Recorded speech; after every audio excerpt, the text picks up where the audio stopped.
Good evening, everyone. Thank you for joining us this evening for a market update with our friends here from Meeder. Most of you have probably met Joe and Angelo previously back in February. We're excited to have them back with us. We're going to jump right in. Lewis is going to start. Before I go ahead and share my screen, I just wanted to let you know to please go ahead and utilize the Q&A or chat features. We will be watching as we go through the session here.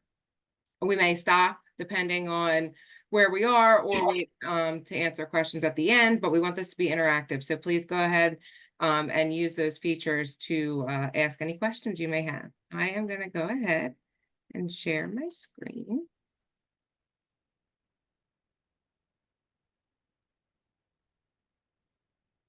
Great. Thank you, Stephanie. Welcome, everybody. We're excited to have you on board tonight for this timely information from our friends at Meeder, as Stephanie mentioned. I just want to give you a quick background. My name's Louis Memolo. I'm one of the partners here, along with Mike Reckner. Our firm has been around since 1938, and we work with hundreds of employers in the area on all levels of their benefits. But our mission is to provide peace of mind and financial security for both you and your employees, if you're in that role where you work, but from hire to retire. And we promise to bring innovative solutions, to be knowledgeable, competent, thorough, and forward-thinking, and to be mindful of all the things that are important to you to be able to reach your goals. And on the next page, we just have a few things. Just we could work with you from hire to retire, or your employers, on everything on the basic level of health and welfare, all of your employee benefits, medical, dental, vision, and so on. But then employer-sponsored retirement plans as well, through the retirement plan process where you work, and provide financial well-being, investment menu lineup, direction, administrative support, and all the resources to bring all of this to the table for you, including on the next slide. We have a individual planning process that most of you have been a part of, goals-based financial planning, fiduciary compliance support, family assistance, investment management, and process that identifies, monitors, evaluates, implements, creates, and discover your entire process for retirement readiness and financial security.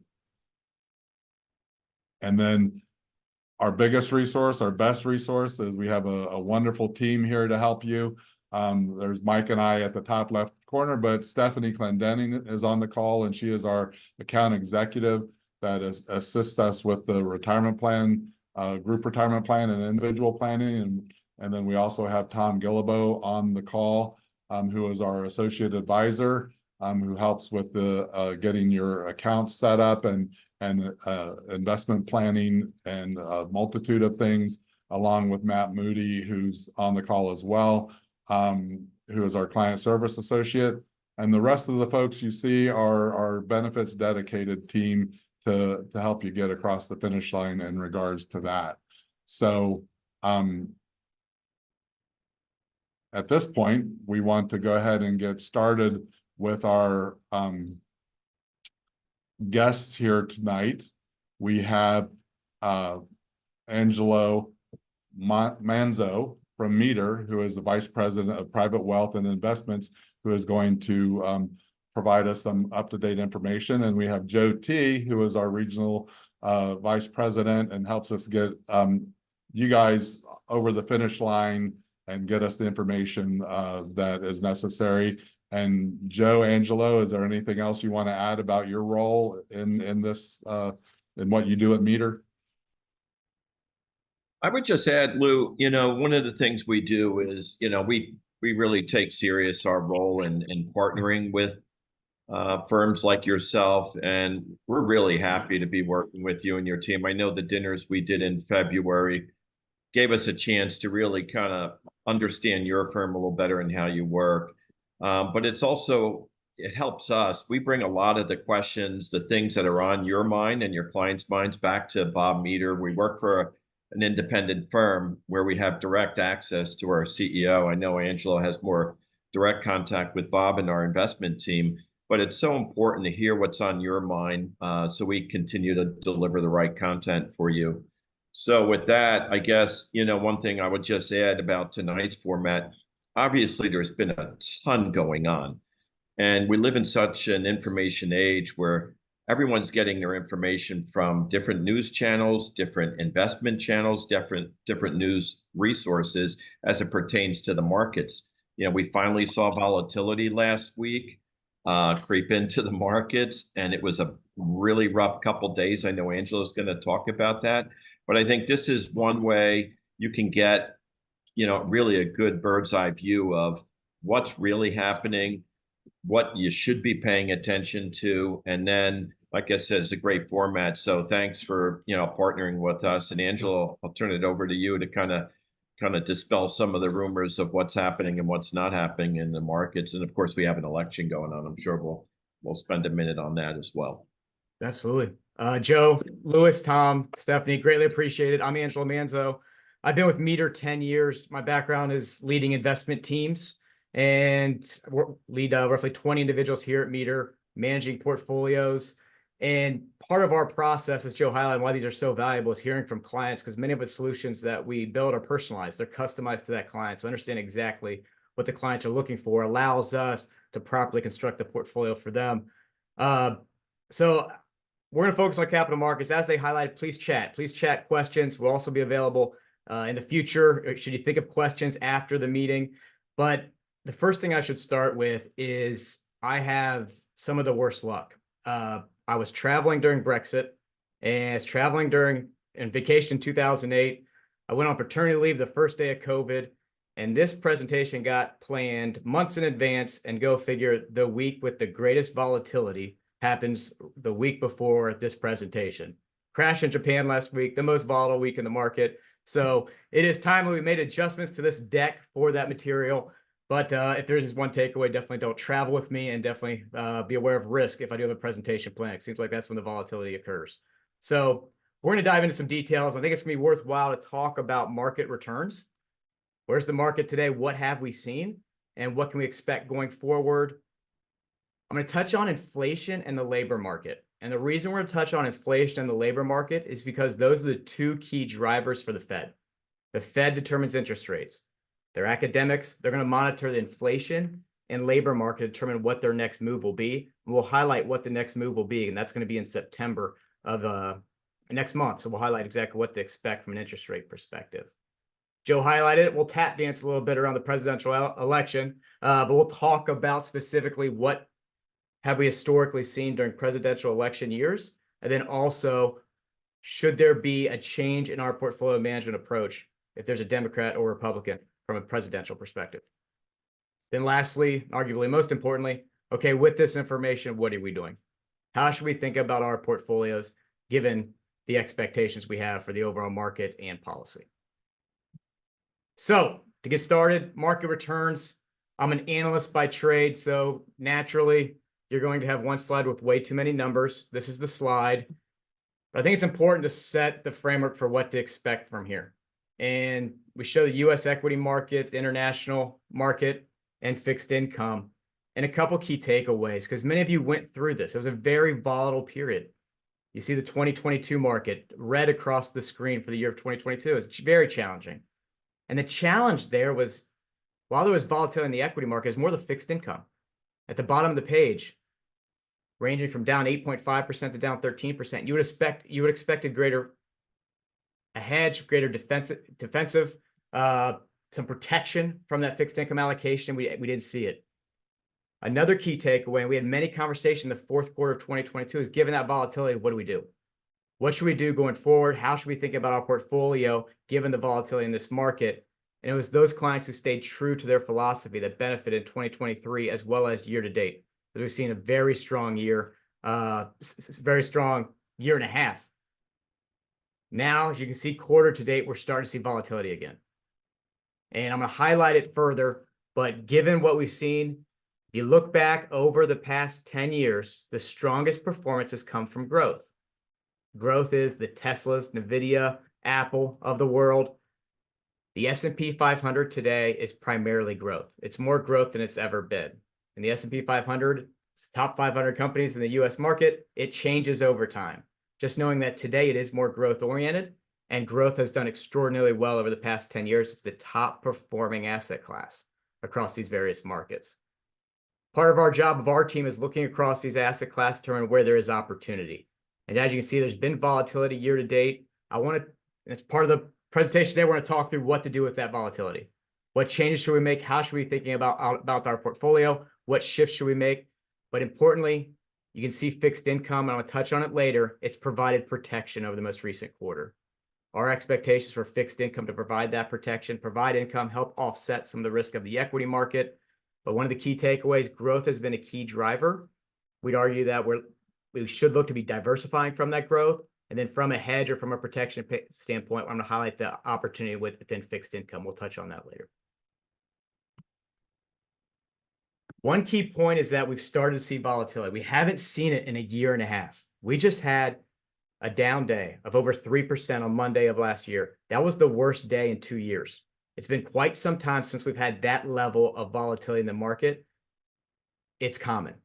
You see it in the market. We would expect volatility to increase. It's actually been very low over the past year and a half. We'd expect it to increase going forward. But one of the key takeaways, especially for clients, is just recognizing if we can have the right risk profile, it's those clients who can stay invested and maintain that risk long term, they prove to be rewarded. And we show this slide because it highlights the S&P 500, which we would represent as the market return. We show industrial production. And industrial production, you can replace that with manufacturing. You can replace that with earnings. You can replace that with employment. In each case, the important takeaway is just to know that the S&P 500 or the market, it's a discounting mechanism, or it looks forward. So it will peak 7 months in advance before a recession or extreme pullback. The data, however, you can see it bottoms 6 months before the recession begins. So if you look for those clients waiting for the data, I hear it all the time. I'm going to wait until the employment picture improves. I'm going to wait till earnings improve. You miss a majority of the recovery. So we're going to see some data that's going to get worse. We're going to see unemployment is likely to rise.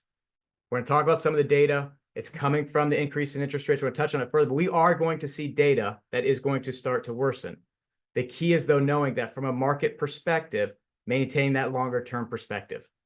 And I would argue that you really should be very careful closely tracking that data, because that's not a driver of the markets. And that's our job. We're going to look for this volatility. We're going to look for the opportunity, but know that you will see that market rebound well in advance. If you're waiting for unemployment you're waiting for that to peak, you're waiting for various indicators to turn positive, you likely have waited too long. You're going to see that turn well in advance of the market.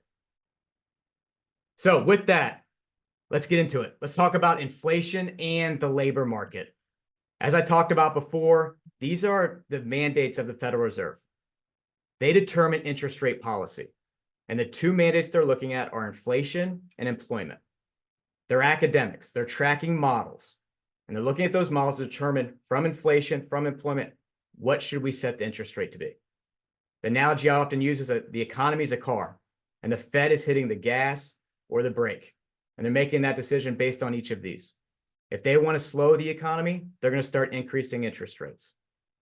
Higher interest rates, slower spending, slower growth, higher unemployment. If they want to speed up the economy, they're going to decrease interest rates, drive more spending, drive greater demand, drive growth, drive inflation, lower unemployment. So with that, where are we today, and what can we expect for the Fed going forward? Inflation, I can hear inflation. I can hear it through the Zoom. It has been a drag. Costs have increased. I went golfing with my dad, and I heard for the first 3 holes about all the expenses, whether it was Chick-fil-A, whether it was oil, whether it was T-shirts, whatever it was, the different expenses that have increased. It has been a drag on the consumer, but it has improved. We've slowly seen it improve over the past few years. I show CPI here, the Consumer Price Index, and we also included shelter. That's shown in green. And the reason I've shown shelter is a third of that CPI. So that's one of the key drivers. CPI, it peaked in 2022 at 9.1%. That's year over year. So for that, each month we get a different reading on inflation. You go back a year, it tells us what that year over year change is in terms of prices. Peaked at 9.1%. It has come down. The target for the Fed, 2%. So they're looking for this inflation number to continue to fall to give them comfort that they have raised interest rates to a level that they are comfortable. We're seeing that track down. One of the key reasons we've seen inflation continue to fall is shelter. And the way shelter is calculated, we could do an entire webinar on it, but it's primarily rents. It's not housing prices. It's actually rents. Those rents have continued to decrease. Overall, the trend for inflation is likely lower. We're going to continue to see it drop lower. It will be very difficult to go from 3 to 2.5 to 2. It's going to be a slow, gradual decline from here.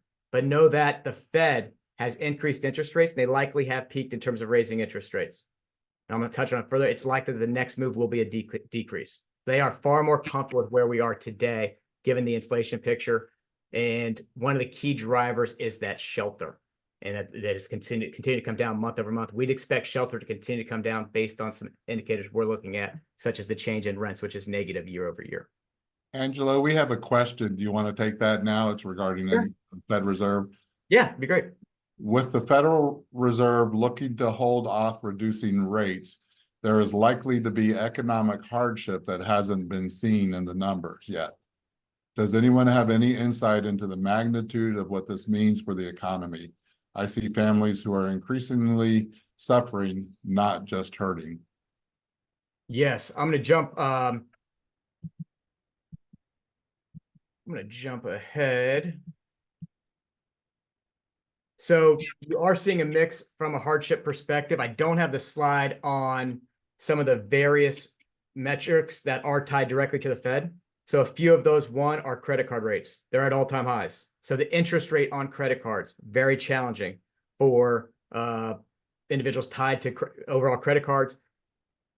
A majority of the population has not been impacted by the increase in Fed rates. And the slide here just shows the percentage of household debt that increases with rates, meaning that when they increase rates, the debt is impacted. And if you look, you can see here that number is continuing to decline. It's now in that neighborhood of roughly 10%.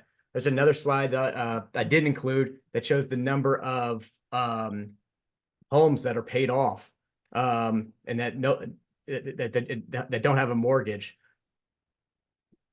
The one benefit of higher rates is for those clients who have significant savings and income, they're going to benefit from higher interest and higher income on their portfolios. So there's a benefit from that perspective. The sharp increase leads to greater wealth coming in. But overall, I'd say it's a great question. The one takeaway I would have that we're monitoring are the delinquencies and the overall consumer spending. So are you seeing a decrease in overall spending? It has slowed, but it's not to a level that we are concerned with today. But I would agree the increase in interest rate, it not so much that's an immediate impact.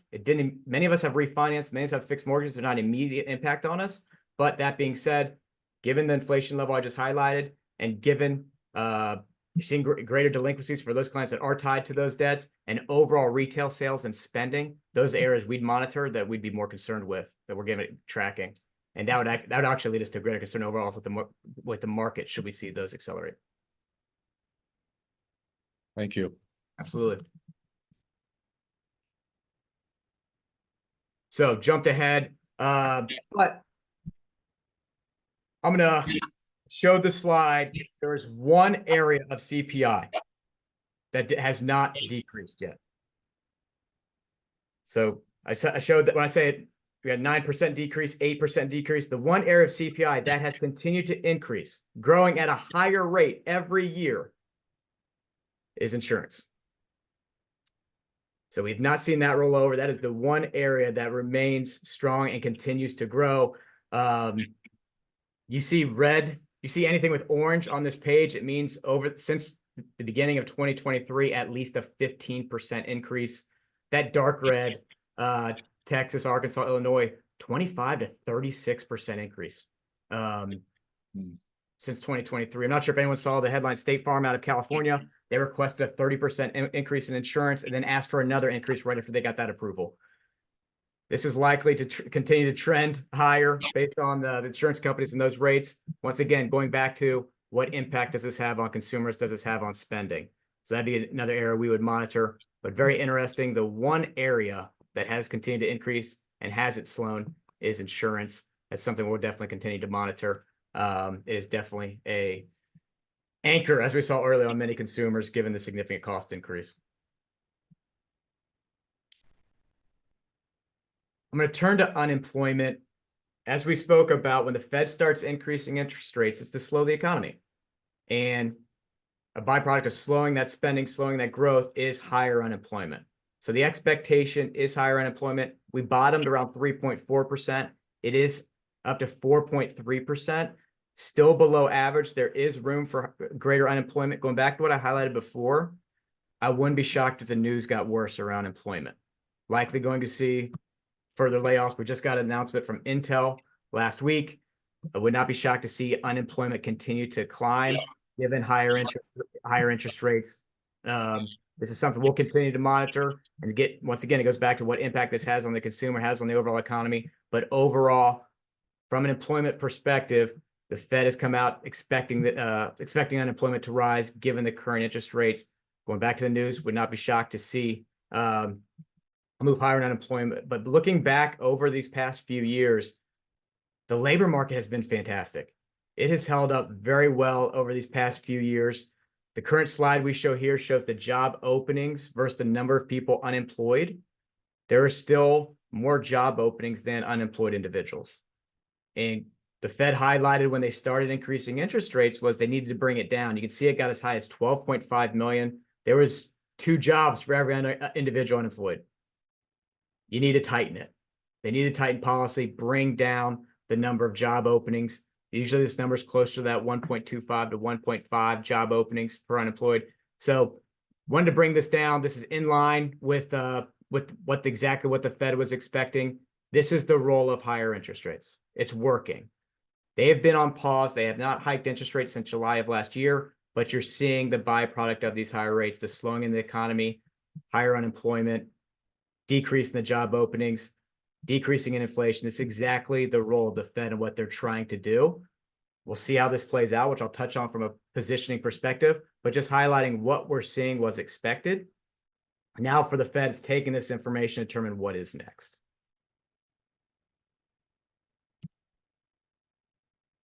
So Fed has been very aggressive. It was a quick move to 5.3. It's in 5.3. We started hiking in March of 2022. As I talked about before, inflation was running at 9.1%. In June of that year, they very aggressively have moved interest rates up to 5.3%. This is an effort to slow the economy. From an impact, always the question is what impact. It was actually a great question. I touched on this slide earlier. This was actually the same question in February of last year when we spoke. Two different individuals asked this question about what impact this has on the overall consumer, on businesses. From a direct perspective, not as much, but the byproduct is monitoring retail sales, monitoring the consumer to get a gauge on what to expect going forward when you start to see a greater impact overall. The key is recession. If the Fed can raise interest rates and avoid a recession, we're going to be more comfortable. As of today, we do not see a recession. Volatility is expected. I'm going to touch on it, but we do not see a recession based on the indicators we're tracking, based on looking at that labor market, based on overall inflation. We don't expect a recession. Should there be a recession, you'll see the Fed be far more aggressive. And if you look back over time, when they cut rates, and they cut rates aggressively in each one of these cases, that was a recession. So the expectation as of today is that we're not seeing recession, but would not be shocked to see volatility from today, given the current Fed policy. The next move in September is likely to be a Fed cut. This data, as I talked about, we saw volatility. The data continues to move. This highlights what is the Fed likely to do in the next Fed meeting. And the 16.5% means a 25 basis point rate cut, so 0.25%. This over here, 83%, means a 50 basis point or a 0.5% cut on September 17th and 18th. So together, 100% is a likelihood of a Fed cut. The reason I'm showing this slide is because since 2009, the Fed has always done what the market's expected. So whatever is priced into the market and expected for the next Fed meeting is exactly what they do. As of today, the expectation is for a 0.5 or 0.5% Fed cut. We'll see it. We'll see if that changes. It could change based on the data. The data that would make it change is if the data comes in very strong. So if inflation and employment come in very strong, there's not that need for them to cut interest rates. So we'll see how this transpires, but note the next move is a cut. The takeaway for everyone on this call is if they do cut interest rates, the impact is for the clients that are holding significant cash or they're in money market accounts where they're very short term. If they cut interest rates, it's on the short end. It's not on, it's not on the long end. Point being is if you have cash, use it for cash. I would not have 3 or 4 years cash. I would have exactly what Lewis and the team recommends. It might be in that 6 month to 1 year. But if you've extended cash, the Fed is starting cutting interest rates. They don't want to make the same mistake of the past and cut entries. Once they start to cut, it's likely going to be you'll continue to see rate cuts. So it may make sense to go further out, lock up some higher rates that may be further out from on the curve to lock up those rates versus be exposed, because you are most exposed right now if you're holding cash or in some of those shorter term products. Something to be aware of. I have a lot of conversations around that today. Happy to talk in further detail there. Presidential election, I'll be quick on this. I'm not going to give a presidential prediction, apologize, but we are going to talk about what to expect based on who's president. Here we show the returns of a Democrat president as well as a Republican president and the various returns of who holds Congress. And you can see the top returns, that's shown in the blue in each case, I'd argue the blue in each case is to split Congress. The market does best when the government can't do anything. So a split Congress works best. Overall, from a return perspective, do not vote with your portfolio. Remove politics from the investment decision-making process. It's much easier for me to say than for you to do, but it does not have an impact overall. And there is not, you can see here, there's limited sample sizes. There is not clear advantage to who runs Congress or who's president from a return perspective. And we actually took it a step further. And here we show each underlying president and what was the GDP growth and what was the expected market returns. And you can see a cluster there of various presidents ranging between that 10 to 20% return. So overall, from a portfolio management, investment management perspective, we'd remove that political beliefs from the investment decision-making process. We have seen no correlation on Congress or president in determining stock market returns, and we do not factor this into our decision-making process. So with all that, portfolio positioning, I talked about volatility and what to expect, and then we'll go into some recommendations from a volatility perspective. In terms of corrections each year, what to expect. On average each year, there's 5% corrections. A 10% correction happens once a year. We should go into each year expecting a 10% correction.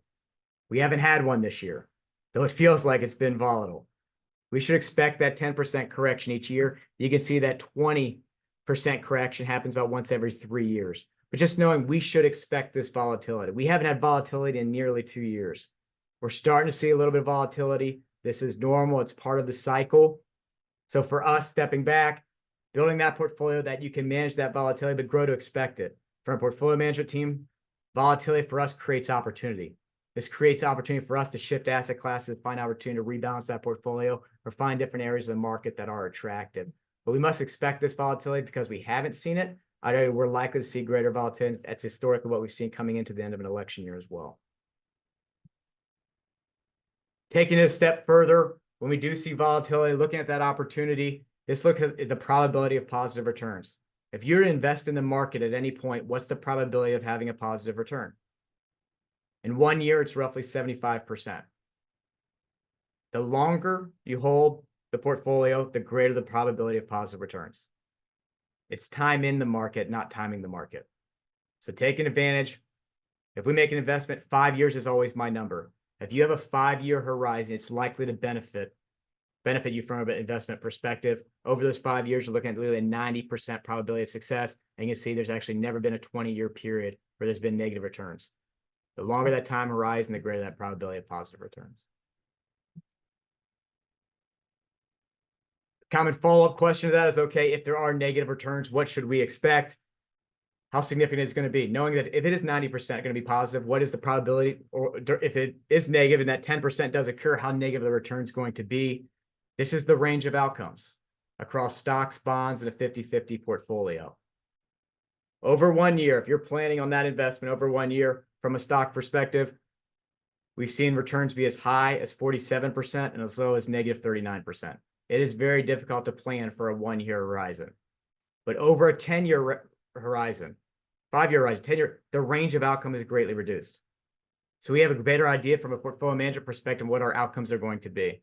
Going back to what I just highlighted, looking over a 5-year horizon, the range of outcomes for stocks between down 3% to up 28%, significantly reduced, and they're tilted to the upside. And for us, investing is about probabilities. Investing in those asset classes, those areas, those time horizons have the highest probability of positive returns. And you see here over the 5-year, 10-year horizon, the probabilities are in your favor from a positive return perspective, and they're tilted to the upside. So looking longer term, I would argue, look for that 5-year, look for that 10-year horizon. That volatility creates the opportunity for us. If we can maintain that longer term time horizon, you see how the range of dispersion of that 1 year, use that 5-year or 10-year, the range of outcomes are greatly reduced. It allows our team office to look for those opportunities that will benefit you over that longer term horizon. So the Fed has increased interest rates. What does that mean for bonds? We would argue they are in. They make sense in portfolios. They've worked over this past year and a half, this past month from a diversification perspective. We've really been waiting on them. We now have much higher yield in our portfolios in that 5 to 6%. The income on your fixed income portfolios, that yield that you receive, that provides the protection. There's so much value there. That's what offsets equity. And that increase in interest rates from the Fed has now created a great opportunity within fixed income. This slide here shows the yield versus your forward return in 5 years, your annual return. So for example, in March of 2004, the yield was 3.8%. The next 5 years on an annual basis, the return was 4.1%. It was very close to the yield. Our yield as of March was 4.8%. The point is that bond investing is so much easier than equity investing. Your starting yield is highly correlated to your future return. So you have a great gauge on what your future return is going to be. So we're putting a lot of weight today around our fixed income because we're in that 5 to 6%. It provides that protection to the portfolio, significant opportunity in fixed income. One, it offsets the volatility, and you have significant income coming into the portfolio to help protect that equity allocation as well. So one interesting trade that we've put in place, shows corporate yields, and you have teal and blue, and then you also have municipal yields. It's been very interesting because the Fed increased interest rates in the short end of the curve. They increased very aggressively. It's the third time in 20 years we've made this trade, but this is exactly what has happened. After paying taxes on a corporate investment, you are still better off than owning a municipal. So it doesn't happen often, but right now that's the situation we're in, that municipals, there's no federal tax. So many taxable clients view that I should only own municipals. I should avoid the federal tax. We have a unique situation today that you're actually better off owning corporates and paying the tax than owning the municipal. That's a trade we've made in our portfolios. It happens very rarely, but I bring it up because one, clients are asking, why is my tax bill increasing? It's deliberate. That's part of our process. Looking across fixed income, knowing that it makes sense, knowing it has the diversification benefits, it has higher income. What are the right fixed income securities to invest in? This is one of the trades that we've put on. That's part of our process. From a fixed income perspective, I would argue today you should have higher quality. So the AAAs, the single A's, I would be mindful of the high yield exposure. That's an area that we're lighter weight. And then also I would have some corporates in your taxable account as well. That's an allocation that we have in our accounts today as well. And then lastly, bringing it together on equity We have a lot of questions around small cap. When I showed the returns and how strong the returns have been across the US market, specifically large cap, and it's predominantly been in growth.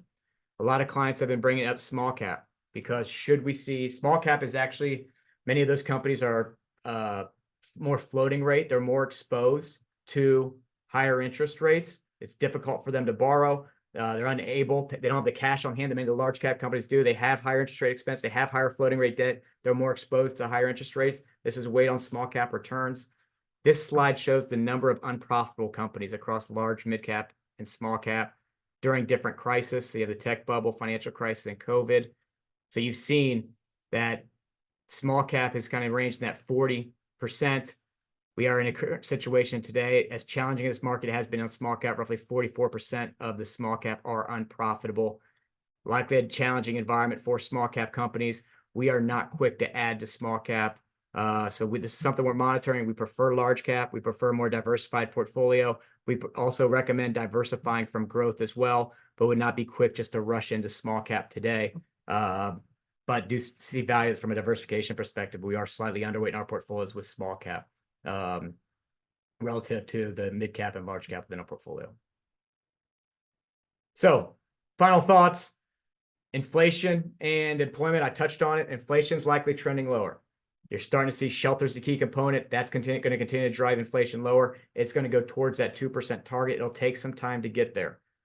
Unemployment, you're likely to get more negative news. You're going to see jobless claims likely start to rise. You're going to see unemployment likely trending higher over time. This is the byproduct of higher interest rates. You're going to see that continue to increase. We are not at a level of concern yet. We're continue to believe that a recession is not going to occur. I would remove politics from any investment decision-making. As difficult as it is, do not allow it to drive the portfolio. There is no correlation to who's in office and what drives overall market action. As difficult as it is, but definitely want to remove it from your decisions. Interest rates, they have peaked. The Fed is likely to reduce rates. Given that situation, we prefer higher quality fixed income. We also prefer the large cap equity. We have some concerns with small cap. Makes sense in portfolios, but would not be overweight today, but stay higher quality. Should you get greater volatility, should we start to see a pullback in the market, we'd expect the higher yield areas of the market to start to sell. If you see spreads widen there, that could be an opportunity. We prefer higher quality and shorter term fixed income today in our portfolios. And then lastly, invest for the market we have, not the one we want. When we're looking across our indicators, earnings are still growing. Earnings are growing at 5%. The labor market is still healthy, though it is normalizing. Margins are still expanding. It is a healthy economy, though it is slowing. That's exactly what the Fed has been looking for. The expectation for here is for that Fed cut, but at the current time, we don't expect a recession. And the key takeaway for clients and from this call, I would argue, is maintaining that longer term horizon. If we start to see volatility, which is likely to increase, this is an opportunity for our team. That opportunity may be in high yield. That opportunity may be in small cap, but it's to tilt the portfolio towards those asset classes that haven't participated in this rally. And the rally thus far has really been concentrated in that U.S. large cap growth. And our teams will be looking to further diversify these portfolios to take advantage of those asset classes that will likely benefit you, but they likely will benefit you over that 5-year to 10-year horizon, taking that longer term perspective.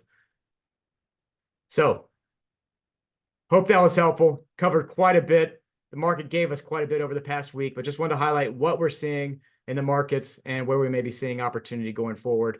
Hope this was helpful. So that was great, Angelo. Thank you. I know with the folks that we have on the call here, there has to be some questions.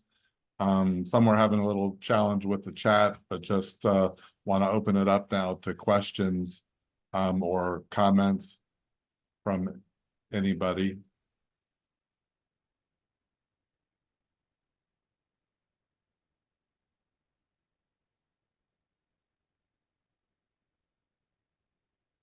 So the individual that asked the question earlier said it was answered and said it was a difficult conundrum and said it was a great presentation so far. So anybody else? I know there's some other folks that might have questions.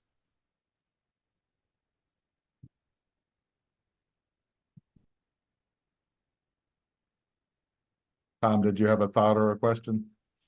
No, I was just gonna, I was gonna throw out there, I think if anybody has a question, I think try the Q&A button on your Zoom and rather than the chat, in case you have any problems there. But no, just I want to reiterate thanks to everybody for joining, and thank you, Angelo and team, for the presentation. Really good stuff. Absolutely. And as you know, they know the team knows where to find us. So as any questions come up, reach out to us. Any questions on markets or anything that is top of mind. In many cases, some of this may relate to your personal situation. So we find in many cases there may be a personal conversation around what impact this may have on you personally, whether it's the cash, whether it's the overall allocation, concerns about risk, what impact that would have. We're happy to be a part of this conversation as well. So we a comment, a great insight, thank you. And then also asking when the next session is going to be. So if we do this again, Angelo and Joe, from a timing standpoint, what do you think makes sense for us to touch base with our friends again? Definitely after November 5th of this year. That's the point. Yeah, we can talk after the election. Okay. Yeah, so maybe time in November. We do have one more question. Do you have a sense of the timing of interest rates will move? September When 18th. interest rates will move. So I think you mentioned September is the next Fed meeting, right? Yep, next Fed meeting September 18th. As of right now, like I said, the data, they look at models, they look at data. They're going to be looking at the next inflation reading and also the next employment numbers. With that data, they'll determine whether they're going to cut or raise interest rates. I don't expect that they're going to raise. I think they've been on hold since July of 23. They are waiting to cut. So but as of right now, the data is telling us, because they've always done exactly what's priced in from a market perspective, there's 100% likelihood of a Fed cut as of today. Do you think, Angelo, that we're back to a point where a rate cut is good news for the stock market, or are we still kind of convoluted in that way where it's not necessarily looked at as a good thing or a stimulating thing? Yeah, that's a great question. You actually had a reversal. That's part of last week. You had a reversal that where bad news became bad for the market. You had a period earlier this year where bad news was the expectations of Fed cut will be great for the market. The concern last over these past few weeks has been that the data was just so poor. It was the employment number came in so poor. The expectation was 175,000, 114,000 for payrolls. It just missed the marks. The concern became that this is a recession, that the Fed is behind the curve, that they need to move more aggressively. The market responded well last week, and you saw that recovery, that this did not become a more dire situation. It's a great question because while the Fed's likely to cut, the important question is, why are they cutting? And right now, they're cutting because they're starting to see inflation trend lower. They're starting to see employment normalize, that they don't have to take a more extreme action to the market. When they typically cut, they're late. So if you see them cut more aggressively, that's when there'd be more of a concern. But looking at the additional data of the underlying economy, fiscal policy remains stimulative. We're going to continue to borrow. Debt's a different conversation, probably for the next call. But that stimulus is going to be beneficial. You have earnings are still growing, manufacturing, labor market. I said it's still normal. It's still in a great position. Margins are still expanding.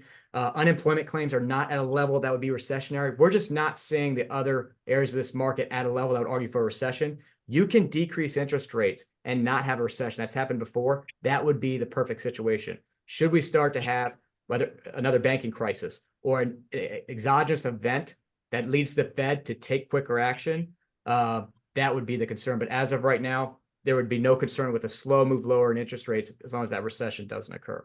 Awesome. That's a great answer. And then just to make sure we squeeze in our last question here. Actually, there's a few more.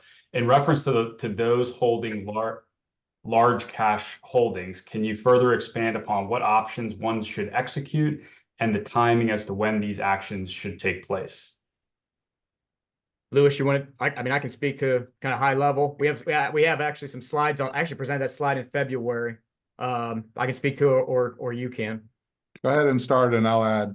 Sure. So when you think about the Fed, when they cut interest rates, it is going to impact immediately the money market, your cash accounts, or let's kind of out to say 2 years. The two-year treasury actually very closely tracks the Fed.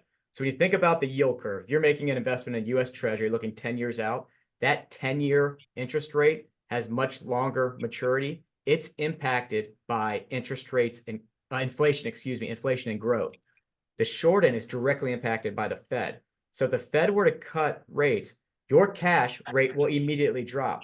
Those clients who lock in, say, a 10-year security, they're not going to be impacted. So the point being, if the Fed starts cutting interest rates and they cut in September, if they cut again in November, if they cut again in December, that is where there's risk to your underlying income if you're dependent right now on the 5% you're receiving in cash. So if you want to lock in interest rates, you're going to have to move further out, maybe invest in bonds, invest in treasuries, and go further out and lock in those rates, because those rates are not going to be as exposed to the Fed. They're exposed to other factors. So point being is that should interest rates, let's take the worst situation, they drop to 1%, you now have your cash is now yielding 1%. You didn't move further out on the curve. If you look back at history, when the Fed starts cutting interest rates, it is those clients who actually have moved out in that 5 to 7 year time frame. There's different investments available from a fixed income perspective. They have benefited to a greater extent than those clients who tried to ride out cash or locked in a CD rate. So that's where you're exposed, you're at risk once we start increasing interest rates, which are starting in September. So I'm having this conversation a lot now because a lot of clients have been saying, I'm going to wait till the cut. We're here. So now we got to look at strategies where you can start locking in higher income, because you're going to directly be impacted if you're holding cash once the Fed starts cutting, which as of right now, it's priced for the start in September. And I know we had talked before that basically ripping off the Band-Aid and diving right in with the cash that you want to get into the market, as opposed to trying to come in over time in a dollar cost averaging situation. Don't know how you feel about that, but as far as the process, it's pretty systematic as we operationally bring the cash in to the equities market in this process. And so timing wise, we wouldn't necessarily want to wait that long to do that, right? Is that what you're saying? It would be a client by client to talk through that situation. What are those spending needs? What is that expectation? You still need cash, but don't use cash as an investment allocation. Cash should be used for cash, and that's those near-term spending needs. And then beyond that, that's exactly right, Lewis. Then from there, we'll allocate and determine what is that need. If is that need within 5 years? 5 years is always my number. If it's outside of 5 years, yeah, we can put some money into the equity market and take that longer term perspective. The odds are in our favor. And then for those shorter term, we may use more fixed income if there's a need in the shorter term. Okay. Couple more to squeeze in, Angelo. This kind of goes back to the good news, bad news of the rate cut. What's the impact of no rate reduction? Impact of no rate reduction? That's exactly what we've experienced since July of 23. We've been on hold. No rate reduction. The impact, it'd be very similar in that you see it's a normalization of the market, and inflation is kind of still moderating. Right now, I would argue we'll see what happens. Right now, the current estimates for the inflation number to come in for inflation is slightly increased to go to 3.1. We'll see if that occurs. That's the current forecast. So that would be the Fed putting on hold, waiting to see further deterioration, might be a strong word, but to see I'll stick to normalizing, see that normalizing that inflation and that labor market before they're taking additional action. They have been very clear. They've been transparent. They want to see what impact the higher interest rates have had. You've seen the job openings continue to slow. You've seen the labor market has continued to slow slightly, but it hasn't broke. And that's exactly what they're trying to do. They want to see that slow. They want to see that trend. And then once they get greater comfort in that trend, that's when you're likely going to see the cut. So we'll see how things develop over the next months, but they are very data dependent. They're looking at each announcement coming out every week, and the market's trading on it. That price action we just got recently, that was on the employment number. So the market's really reacting because they're reacting exactly that on whether it's no action or a cut. And should you see a very negative unemployment or a significant move lower in inflation, the market may overreact because that's it's going to react to the Fed's behind the curve and they need to take more drastic action. But the no action, that's exactly what we've experienced for over a year now. Thank you. And then finally, what impact would a potential war in the Middle East have on the US or global markets? Yes, I didn't bring up geopolitical. I have a slide on that as well. It would be negative for the overall market. You typically will see oil spike. It's very idiosyncratic. It's very unique to specific asset classes and specific markets, pending region, pending specific asset class, specific companies. But that being said, over and over again, it does not have a long-term impact on the portfolio. You will see the reversal in many of those events. It actually increases government spending. So you see the spending on additional, whether defense, you see additional government spending, which actually provides greater support to the overall market. We looked at many geopolitical events, and while the short term in that 3 months to 6 months may have been negative, longer term, each of them have been a buying opportunity. So if you kind of maintain that longer term perspective, as horrible and dire as those situations are for families and for countries, from a market perspective, it has not had a long-term impact, but that risk has increased. So if you're going back to the top three, you can't trade on. It's very difficult. They're nearly impossible to predict, but that risk is definitely out there today. There's no question. There's one more question I think left. Yeah, would lower inflation create price cuts by companies and therefore lower profitability for companies means lower corporate returns, right? Lower inflation is the price increases. So if you think about it, they already had the 9% price increase. So the prices are still increasing from a higher level, if that makes sense. So the prices actually haven't decreased. That would be deflation. So you have to see inflation actually turn negative for prices to actually decrease. So prices are still increasing. They're increasing at a smaller rate. That being said, the companies, if you look back over that same period I just highlighted, margins have actually expanded. So they have found ways to do more with they've found ways to be more profitable with less of a price increase. And the reason they've done that, another indicator we track, is productivity. So employees are more productive today than they were a year ago. So you're seeing productivity increase. That has benefited margin. That's another indicator that is actually a positive for this market going forward, given how high the increase in productivity overall. That is providing support to margins and support to those companies, given that the price increases are less than they were, say, a year ago. Thank you. Great questions. Yeah, really good. Thank you, everyone, for the questions. Really, really good. Yeah, they're great in February and great again. I look forward to them. That's great. Well, we thank you and thank everybody on the call today and the great questions and everybody's involvement. And unless there is anything else to add, we'll just keep everybody posted for the next one. We're available after the fact to talk through some of the individual aspects that you have. And Joe and Angelo, you've done it before for us for clients and prospective clients. We can do a one-on-one with them if they want to dig deeper into their personal situation, if we can coordinate availability. So we want to just make everybody on the call aware of that as a special, unique thing that Meeder does that we don't necessarily see with any of our other money managers out there. So thank you very much for that personal touch and the personal involvement that you guys have with our clients.